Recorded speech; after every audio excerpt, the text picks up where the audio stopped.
leer e interpretar las notas de Darwin es una proeza que no es tan trivial. La pregunta que nos hacemos es, ¿puedo prolongar este árbol hipotético hasta el origen de la vida misma? Y el problema ahí con el que contendemos es que no tenemos un registro fósil que nos hable de las primeras formas de vida. Más aún, no tenemos rocas sedimentarias que nos digan cómo era la Tierra cuando apareció la vida y por lo tanto no sabemos cuál era el grado de acidez de los océanos, cuál era la composición de la atmósfera, cuál era la temperatura de la Tierra primitiva. Y en estas condiciones parecería que nos encontramos en un callejón sin salida. Sin embargo, absolutamente inspirado por el pensamiento darwinista, porque todos los miércoles iba a casa del primer introductor de las ideas de Darwin a la Rusia imperial, en 1924 el profesor Oparin publicó un libro que luego fue elaborado y traducido al inglés en 1938 con el título del origen de la vida, y aquí propuso lo que llamamos un origen heterótrofo de la vida. Sugirió que los primeros seres vivos no eran capaces de sintetizar sus propios alimentos como lo hacen las plantas, sino que se habían formado y se nutrían a partir de compuestos orgánicos que estaban disueltos a su alrededor. Y la propuesta de Oparin era que la Tierra primitiva tenía una atmósfera reductora, una atmósfera sin oxígeno, que esta atmósfera sin oxígeno había permitido la formación de compuestos orgánicos y su acumulación en los mares primitivos, formando lo que llamamos la sopa primitiva, que esos compuestos se habían agrupado en pequeñas gotitas que al interaccionar entre sí se habían convertido en sistemas precelulares, y él usó como modelo los coacervados, y que de la evolución de estos coacervados, dijo Oparin, surgieron los primeros seres vivos que eran heterótrofos, porque habían surgido en un medio, en un caldo nutritivo, en un gazpacho primordial, de donde estaban encontrando fuentes de carbono, energía, de nitrógeno reducidos. Eran bacterias, porque son las formas de vida más antiguas, y eran anaerobios porque habían surgido en un medio sin oxígeno libre.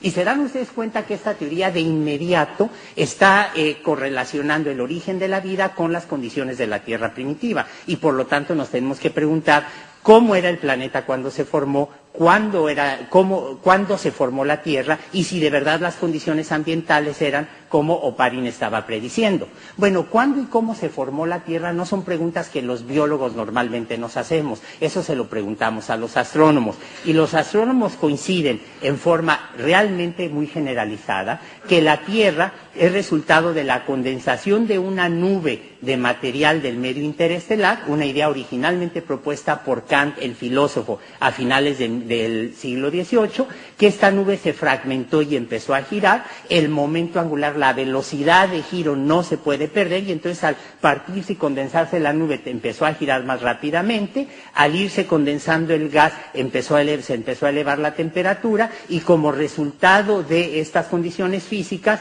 en un disco que resultó del colapso de esta nube y que se formó alrededor del Sol joven, se fueron formando los distintos planetas, incluyendo la Tierra misma. ¿Por qué hay un consenso entre los astrónomos en este sentido? Porque vemos la formación de sistemas planetarios sin ninguna dificultad. De hecho, no solamente vemos esa formación de sistemas solares más allá del nuestro, sino que además podemos saber la composición química de estas nubes donde está ocurriendo la formación de estrellas y planetas. Y si ustedes se dan cuenta, en estas nebulosas lo que nosotros estamos viendo, zonas iluminadas y zonas obscuras. Las zonas iluminadas es hidrógeno que tiene unos 100.000 grados de temperatura, embebidas con algunas estrellas muy jóvenes que se acaban de formar, y las zonas obscuras es lo que llamamos polvo interestelar, que es esencialmente silicatos, grafito y algunos compuestos orgánicos. Y los radioastrónomos pueden orientar sus radiotelescopios hacia estas nubes para saber cuál es la composición química de estos sistemas, y para sorpresa de todo mundo, hemos descubierto que en el medio interestelar hay conocidas unas 130 especies moleculares, cuando lo que todo el mundo sospechaba hace 50 años era que solamente habría hidrógeno. Lo que encontramos es una gran cantidad de moléculas, y se dan ustedes cuenta que la mayor parte de estas moléculas tienen cuando menos un átomo de carbono, representado por la inicial C, tienen lo que en química orgánica llamamos enlaces covalentes, pero desde el punto de vista de origen de la vida, lo que vuelve fascinante el problema es que nos encontramos con que en el medio interestelar hay agua, hay ácido sulfídrico, hay ácido cianhídrico, hay amoníaco, hay formaldehído, hay metano, que son algunos de los gases que Oparin proponía formaban parte de la Tierra primitiva. Y entonces yo aquí puedo usar un argumento de analogía.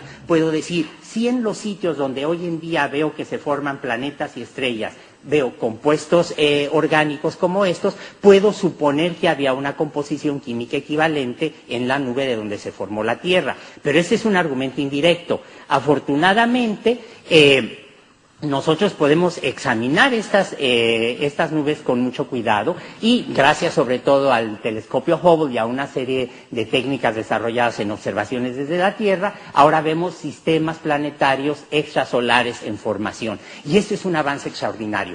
Piensen que absolutamente todos, porque ya más o menos calculé las edades, absolutamente todos los que estamos en esta sala, cuando fuimos a la escuela, aprendimos que el único sistema planetario conocido era el nuestro. Y desde que terminamos la escuela a la fecha, tenemos una abundancia de sistemas planetarios tal que ahora prácticamente se descubre uno nuevo cada mes. Ya no es una novedad la confirmación de que hay muchos otros sistemas planetarios en el universo. Eso incluye a ustedes dos, que aunque están más jóvenes, tampoco en la primaria les enseñaron que había otros sistemas planetarios. Bueno, perdón.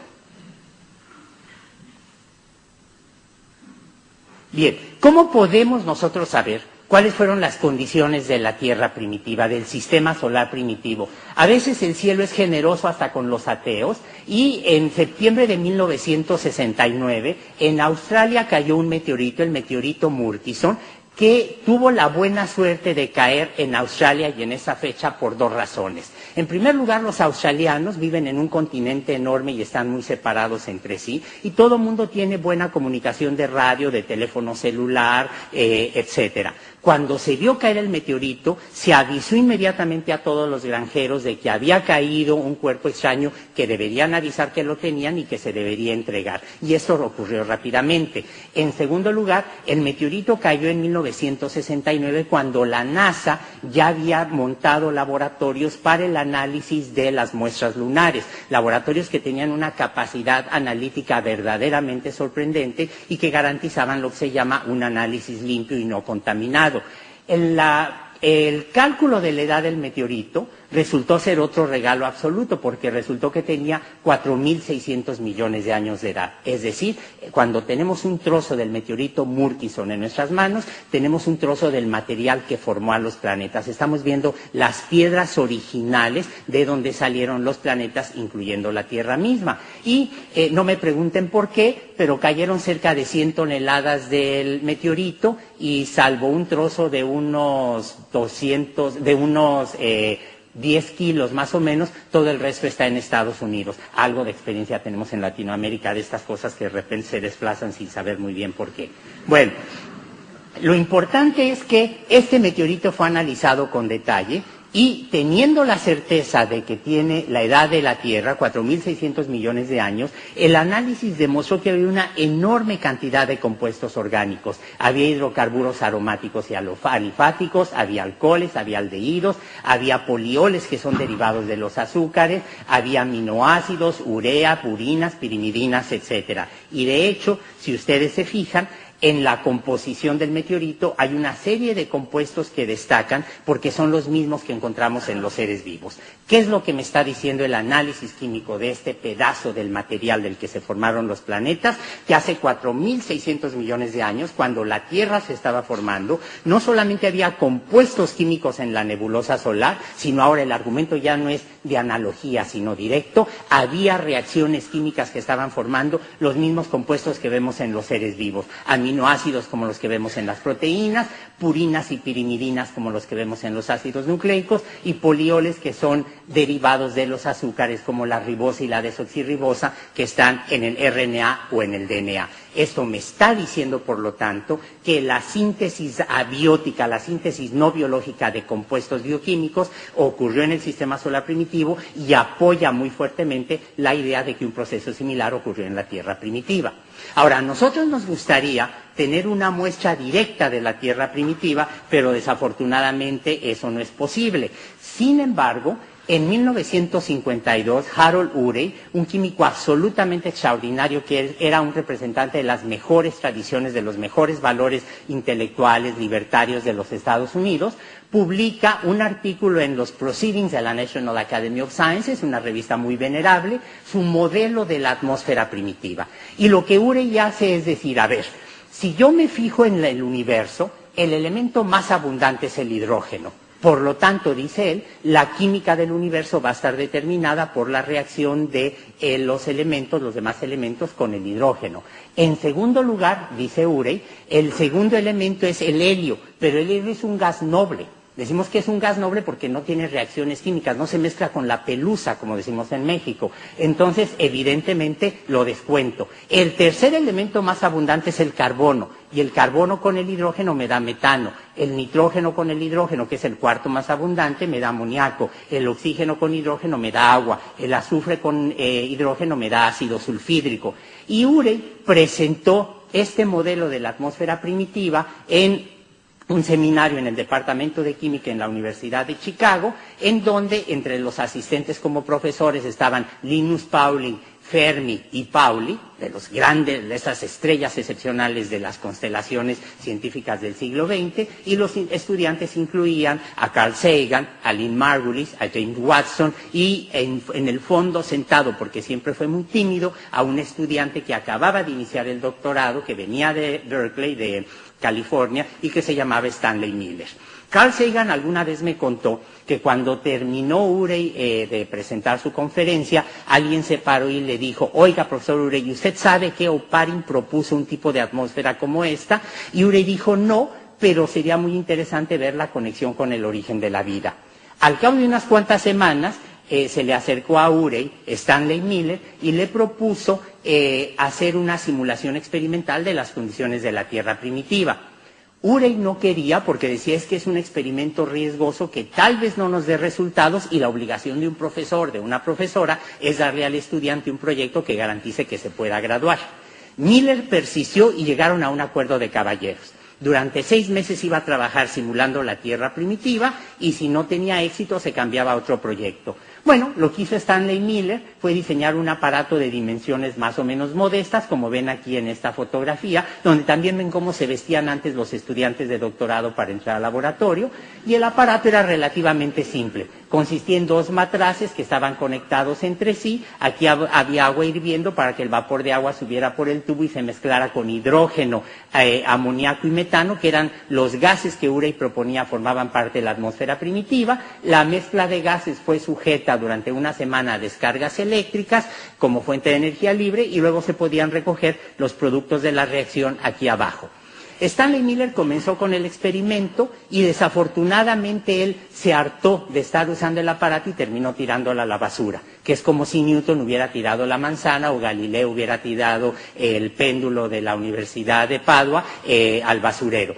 Pero hace unos 10 años, 12 años, estaba yo haciendo un sabático en el laboratorio de Stanley Miller y llegó una compañía de televisión japonesa y nos dijo, queremos repetir el experimento. Y entonces se hizo y nos regalaron las imágenes a condición que dijéramos cuál era la fuente, que es exactamente lo que estoy haciendo ahora.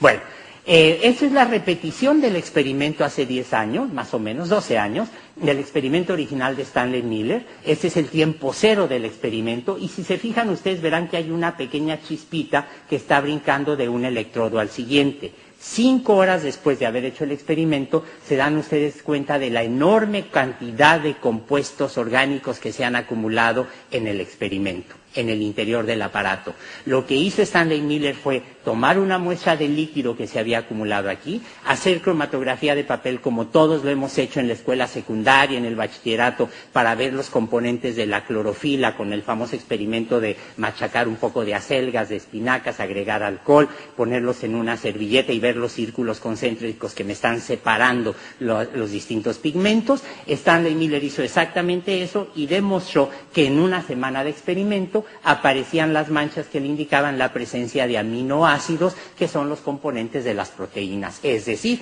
Miller había demostrado que en unas cuantas horas se podían sintetizar en el contexto de una atmósfera primitiva, ubicada según el modelo de la Tierra prebiótica de Oparin, y como resultado de este marco de referencia intelectual espléndido que es el darwinismo, se podían sintetizar sin ninguna dificultad los componentes de las proteínas.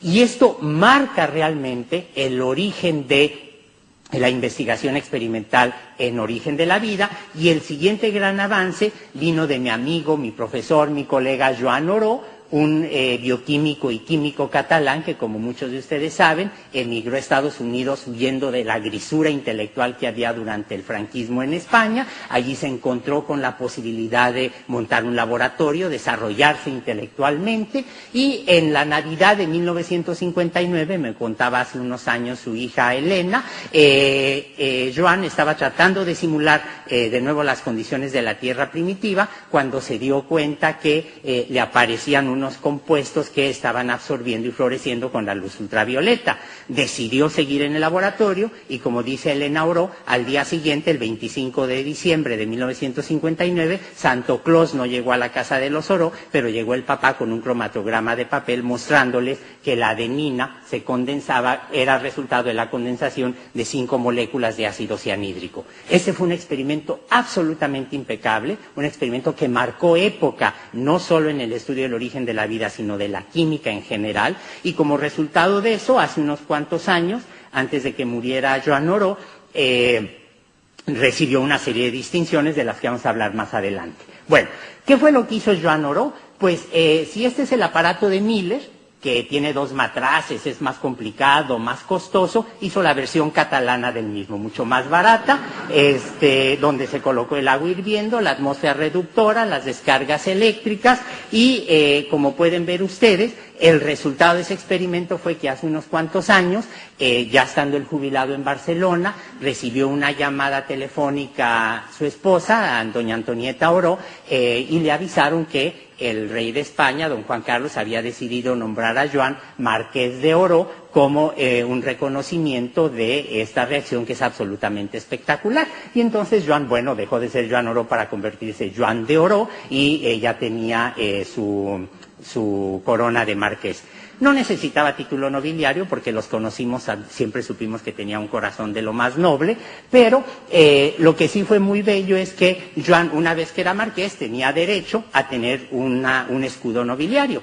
Todos los que están aquí, aunque lo nieguen, han hojeado alguna vez Ola, cuando menos a escondidas, y saben que los blasones heráldicos es algo de los que todos presumen. Joan tenía derecho entonces a tener su escudo nobiliario, y lo diseñó con la corona de marqués, lo dividió en 2 campos. Este sol con 4 estrellas representa al propio Joan con sus hijos. Esto representa un monte, Montsec, del cual él vivió enamorado, y a mí nunca me hizo mucha gracia la verdad del sitio, pero en el campo derecho del escudo nobiliario decidió poner la fórmula estructural de la adenina.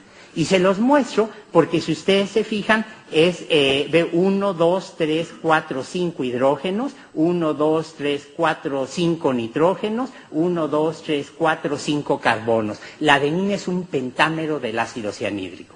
El ácido cianhídrico es una molécula muy sencilla de solo 3 átomos, y sin embargo, en condiciones de la Tierra primitiva, sin enzimas, se puede condensar para dar origen a uno de los compuestos centrales en los ácidos nucleicos y en el metabolismo. Y por supuesto que este tipo de experimentos, como ustedes comprenden, refuerzan enormemente la idea de que en la Tierra primitiva hubo una formación de compuestos orgánicos. Resumiendo muchos años de experimentación, se puede decir que hay síntesis prebióticas que son muy eficientes. Podemos sintetizar aminoácidos vía la síntesis de Strecker, purinas gracias a la polimerización del ácido cianhídrico, como demostró Joan Oró, pirimidinas a partir de la urea y el cianoacetileno que se condensan, y azúcares a partir de la polimerización del formaldehído, que fue algo descubierto por Alexander Butlerov en 1861 en San Petersburgo.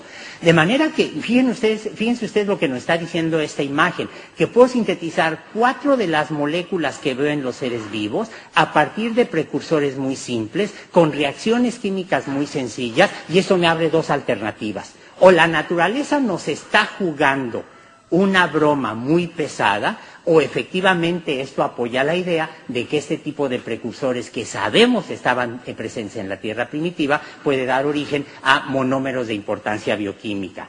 Pero más aún, como ya les mencioné, en 1969 cayó el meteorito Murchison a la Tierra. La Tierra ha estado constantemente bañada por un flujo de cometas, meteoritos, material interplanetario que nos está cayendo constantemente. Hace 20,000 años